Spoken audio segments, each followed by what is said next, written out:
Hello guys, welcome to my channel dragon ball lovers. तो दोस्तों, हमने मोड़ो आर्क की पिछली वीडियो में जाना था कि कैसे जब गोकू और वेजिटा मोड़ो से लड़ रहे होते हैं तो गोकू उनकी शक्तियों को एब्जॉर्ब करना स्टार्ट कर देता है। फिर मेरस और इरिको वहां पर आ जाते हैं और फिर गोकू सभी लोगों के साथ इंस्टेंट ट्रांसमिशन करने के लिए रेडी हो जाता है। गोकू देखता है कि वेजिटा उसके साथ नहीं है तो वो वेजिटा को कहता है अपने साथ आने के लिए, लेकिन वेजिटा उनके साथ जाना नहीं चाहता था। तो गोकू के पास कोई ऑप्शन न होने के कारण बाकी सारे लोगों के साथ इंस्टेंट ट्रांसमिशन का उपयोग करके गैलेक्टिक पेट्रोल हेडक्वार्टर पर चले जाता है और वेजिटा इरिको के स्पेसशिप में घुस जाता है और उसे प्लैनेट यार्डार्ड की ओर जाने को कहता है। तो ये तो थी गाइस हमारे मोड़ो आर्क की पिछले वीडियो की रिकैप। मैं मोड़ो आर्क से जुड़े हर एक वॉल्यूम के चैप्टर्स को कवर करने वाला हूँ।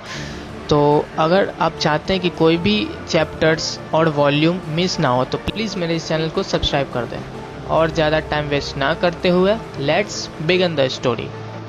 तो जैसे ही मोड़ो न्यू नेमक की आखिरी जीवन एनर्जी एब्सॉर्ब करना समाप्त करता है, गैलेक्टिक पेट्रोल प्रिजनर्स अपने जहाज पर चढ़ जाते हैं।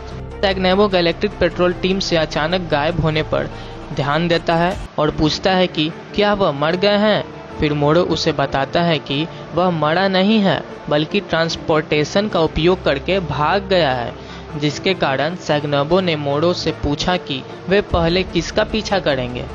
फिर मोड़ो बताता है कि मैं परेशान नहीं हूँ क्योंकि ऐसा पावरफुल व्यक्ति कमज़ोर है, लेकिन अगर वह फिर से मेरे बीच तो मैं उसे मार डालूंगा। फिर मोड़ो सैग्नेबो से पूछता है तुम बहुत ज़्यादा लाइफ एनर्जी वाले किसी प्लेनेट को जानते हो। तो सैग्नेबो कहता है कि ऑफ कोर्स मैं जानता हूँ। हम लोग उस गैलेक्टिक शिप में बंद होने से पहले पूरे गैलेक्सी में तबाही मचाए थे। फिर उसी जहाज पर सवार कुछ स्कॉट्स गैलेक्सी को छानने के लिए छोटे जहाज़ों को अलग कर देता है। गैलेक्टिक पेट्रोल हेडक्वार्टर में गैलेक्टिक किंग ने मोड़ो के साथ भागे हुए प्रिजनर्स के बारे में सुना और सोचा कि मीरस ने प्रॉब्लम सॉल्व कर लिया होगा। फिर उसे बताया गया कि मोड़ो उनकी सोच से ज़्यादा स्ट्रॉन्ग होने में सक्षम था। गोकू जो साथ में है उसे गुड बू को दिखाने के लिए ले जाया जाता है, जो एक बार फिर बहुत ज़्यादा लड़ाई करने के कारण सो गया है। इसका गोकू से पूछता है कि वेजिटा कहाँ है।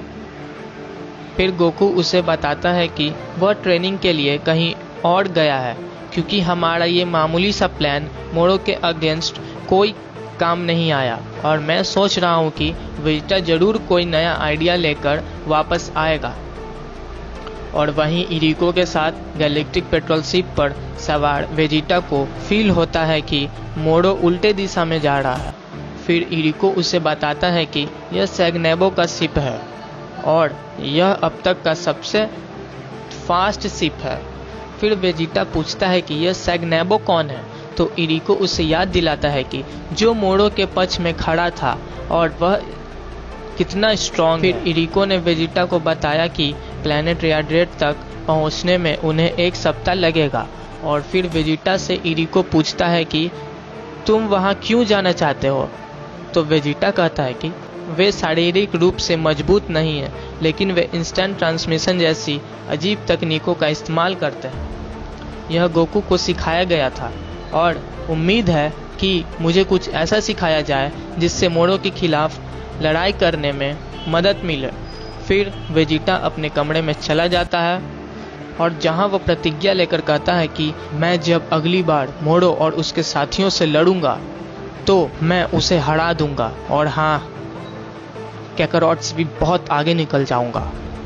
फिर कुछ दिनों बाद सैग्नेबो और उसकी टीम ने प्लैनेट जून के लिए अपना रास्ता बना लिया है और आसानी से जून साजिन को मार गिराया, जो अपना शाही खजाने की रक्षा करने के लिए प्रयास कर रहे थे। अपने लिए खजाना लेने के बाद वे जहाज पर फिर चढ़ जाते हैं और मोड़ो प्लैनेट की सारी एनर्जी को एब्जॉर्ब कर लेता है हमेशा की तरह और उस पर दावत करता है और फिर बाद में प्लैनेट को डिस्ट्रॉय कर देता है और इस प्रोसेस में वह खुद को और भी स्ट्रॉन्ग बना लेता है। सैग्नेबो को उसके एक स्कॉट का फ़ोन आता है जो उसे ऐसे प्लैनेट के बारे में बताता है जो पूरे एनर्जेटिक बीस्ट से भरा हुआ है और मोड़ो और उसका गैंग वहां जाने का फैसला करता है। इसी बीच गैलेक्टिक पेट्रोल हेडक्वार्टर में पता चलता है कि प्लैनेट जून डिस्ट्रॉय हो गया है। और फिर मीरस कहता है कि वे लोग पहले ही बहुत दूर जा चुके हैं और हमारी रडार से भी बहुत दूर है, तो हमारे रडार भी काम नहीं करेगा और मैं उनके सिग्नेचर्स को इतनी दूर से नहीं पढ़ सकता हूँ। फिर गोकू कहता है कि और कुछ दिनों बाद मोड़ो और भी ज़्यादा ताकतवर बन जाएगा ना। फिर मीरस कहता है कि भले ही अब हम मोड़ो का सामना कर सके, लेकिन हमारी जीत की संभावना 0 है। फिर गोकू कहता है माइंड मत करना, मैं तुम्हारा एक छोटा सा टेस्ट लेना चाहता हूँ। मीरस कहता है किस लिए। फिर अचानक गोकू उस पर हमला कर देता है।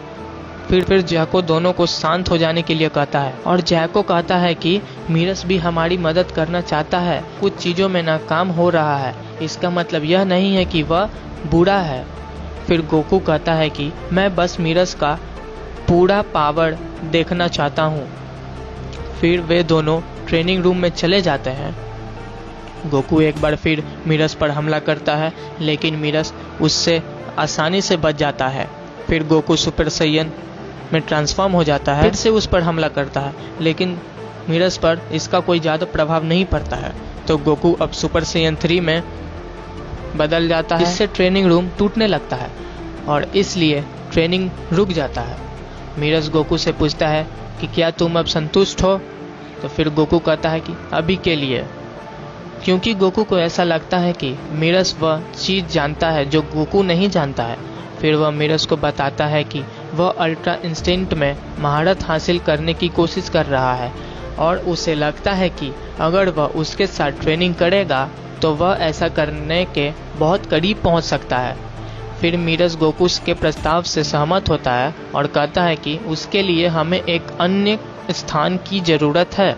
वहीं प्लैनेट जंग पर मैकेरोनी गैंग ने ब्लू ऑरम को चुरा लिया है, जैसे कि उन्होंने पहले प्रयास किया था। पास्ता मैकेरोनी ने केवल मोड़ो का पक्ष लेने का नाटक किया था और उसके भाई गेटी मैकेरोनी ने सैग्नामो से संपर्क किया और उसे मोड़ो के लिए फसल काटने के लिए दूसरे ग्रह की खोज के बारे में एक झूठी कहानी दी।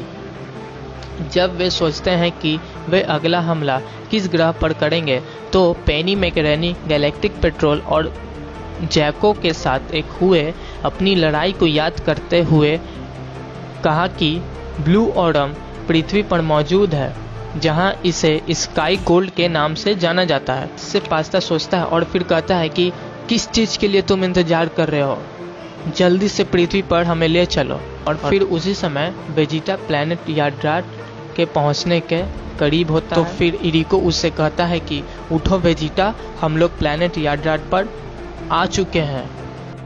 तो अगर आपको ये वीडियो अच्छा लगा हो तो प्लीज़ इस वीडियो को लाइक कर दें और मोड़ो आर्क की आगे की स्टोरी जानने के लिए मेरे इस चैनल को सब्सक्राइब कर बेल आइकन को प्रेस कर दें। तो मिलते हैं गाइस नेक्स्ट वीडियो में। Thanks for watching this video.